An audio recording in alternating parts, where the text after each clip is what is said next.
Olá, pessoal. Então, mais uma vez aqui, a gente reunido aqui nessa segunda noite para seguir o nosso módulo aí de linha do cuidado do paciente dialítico, do nosso curso aí de capacitação vascular. Então, hoje é a quinta aula e hoje a gente vai falar sobre complicações de canulação do acesso arteriovenoso, disfunção de fluxo do acesso arteriovenoso e como tentativas de prevenir essa disfunção.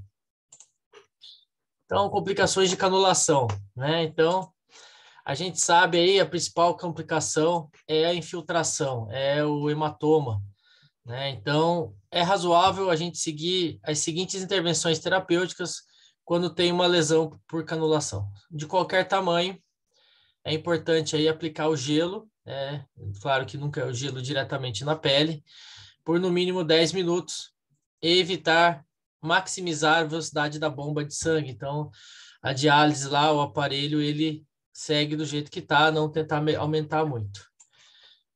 É importante te lembrar que uma única lesão por infiltração que ocorra antes da canulação com duas agulhas, então faz a fístula e ao longo do tempo aí, por algum motivo, acontece uma punção na fístula e ela faz uma lesão. Ela está associada aí com 56% menos chance de maturação geral da fístula com veia. Então, a gente tem que saber que tem que evitar a todo custo puncionar a fístula no período de maturação, né? Então, temos que tomar cuidado aí para punções, para acesso ou qualquer outro motivo. É razoável, então, quando a infiltração é moderada, que é razoável retirar a agulha e fazer pressão manual sobre o local da infiltração. Então, se está aumentando o hematoma e só o gelo ou outra coisa não está adiantando, a gente tem que sacar a agulha e comprimir diretamente. Temos que saber que a lesão por infiltração ela está associada a exames de imagem mais frequentes, como a flebografia, intervenções como a angioplastia e necessidade prolongada de catéter. Então, temos que saber que tem que, a todo custo, evitar o hematoma na fístula. Agora, se a lesão for significativamente grande, uma decisão sobre a necessidade de diálise naquele dia é necessária. Se a diálise for necessária mesmo, tem que pensar aí em puncionar um outro local sem ser o que está com hematoma. Tem que tentar, já que se realmente a diálise for necessária, não tem jeito, então a gente tem que puncionar. Agora, se a punção de um outro local não for possível, a gente tem que tentar esperar aí com compressão e manual e gelo aí por cerca de 30 minutos. Então, tem que esperar meia hora. Então, o ideal é que não precise mais a diálise, mas se precisar, ou troca o lugar, ou se não tem como, vai no mesmo, só que depois de algum tempo. Agora, se o hematoma se desenvolver, então a gente vê uma foto aqui, um hematomaço no braço, que precisa ser drenada. Uma avaliação cuidadosa do local, do acesso e da extremidade daquele membro tem que ser avaliada. Tem que se incluir aí a medição do tamanho do edema, a avaliação da presença de fluxo no acesso e a circulação para a extremidade. Às vezes esse hematoma é tão intenso que ele comprime a fístula e ela trombosa. Ou ainda pior, ele comprime a artéria e aquele braço, aquele membro, ele entra em isquemia.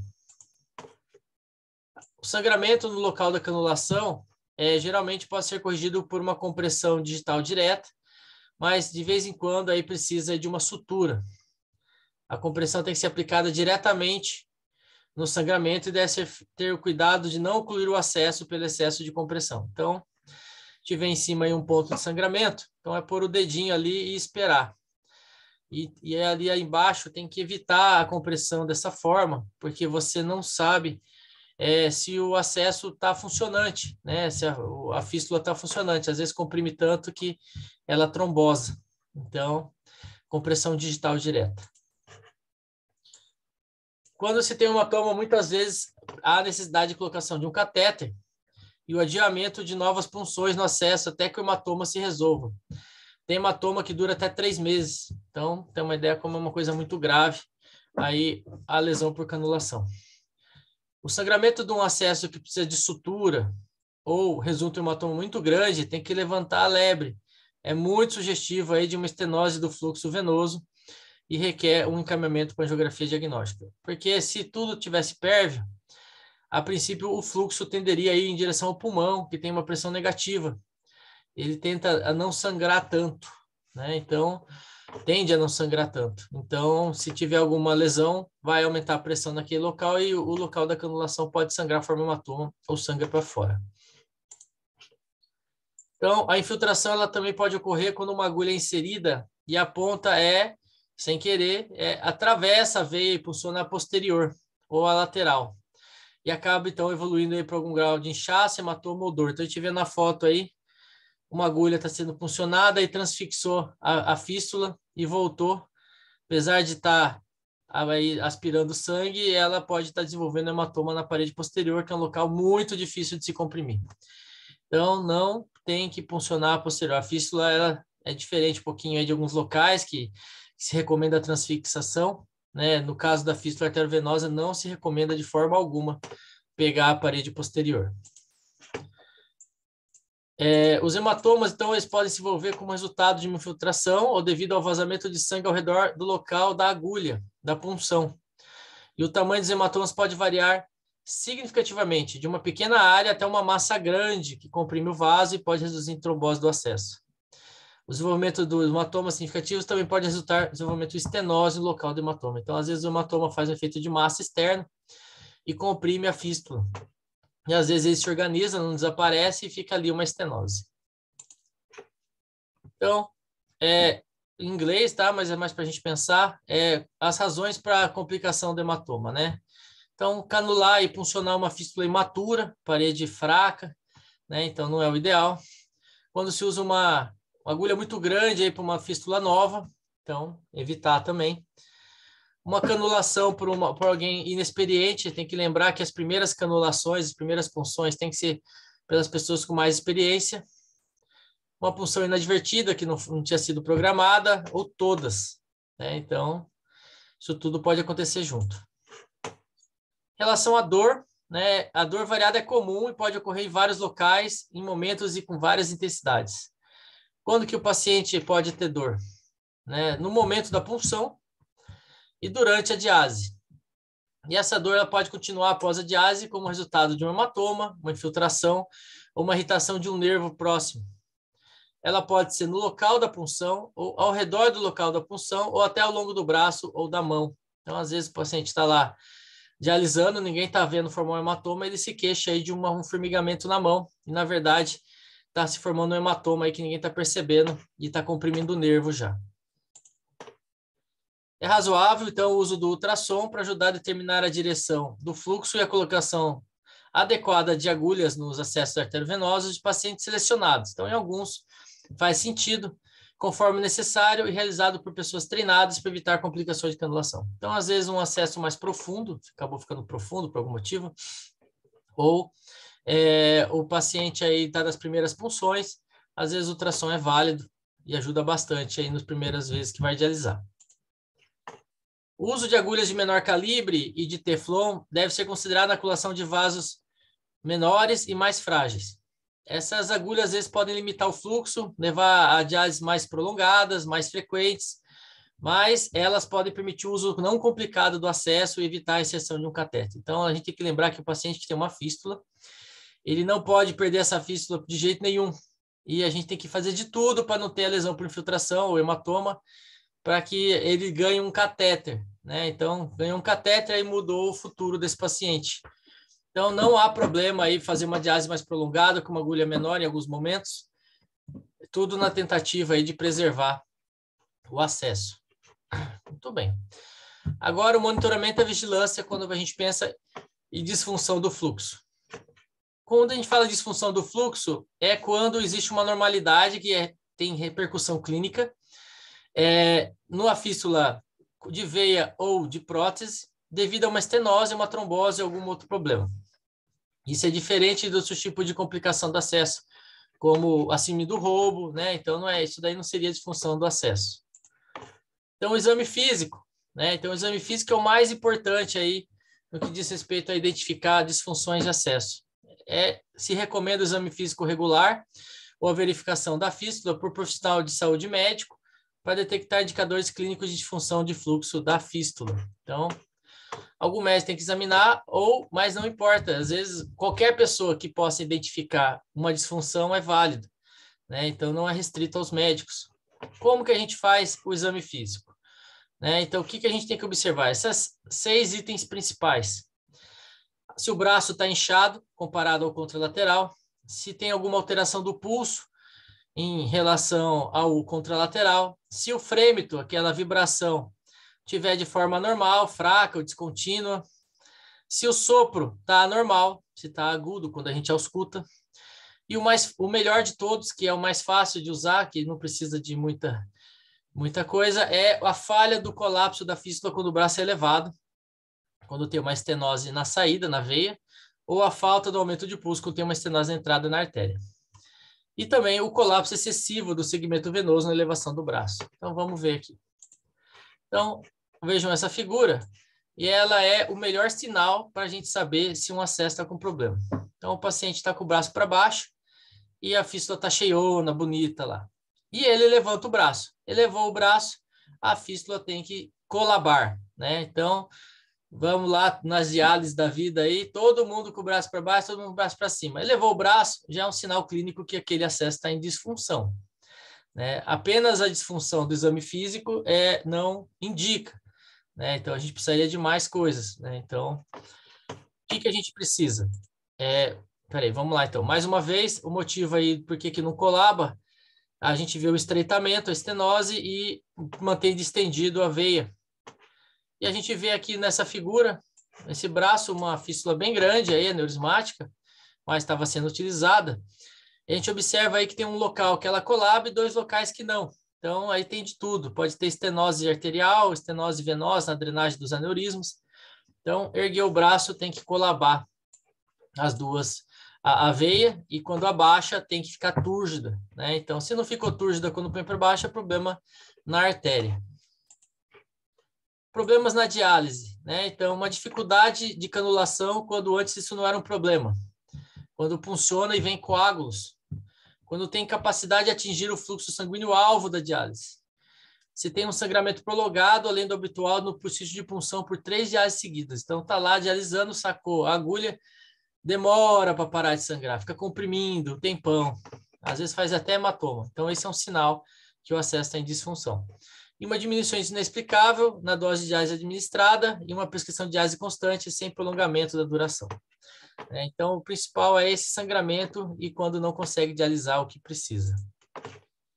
Recomenda-se exame físico regular ou verificação do acesso com prótese por um profissional de saúde médico para detectar indicadores clínicos de disfunção. Então, a prótese ela não colaba quando eleva, então não serve essa manobra, ela serve para veia, né? Ela fica armada.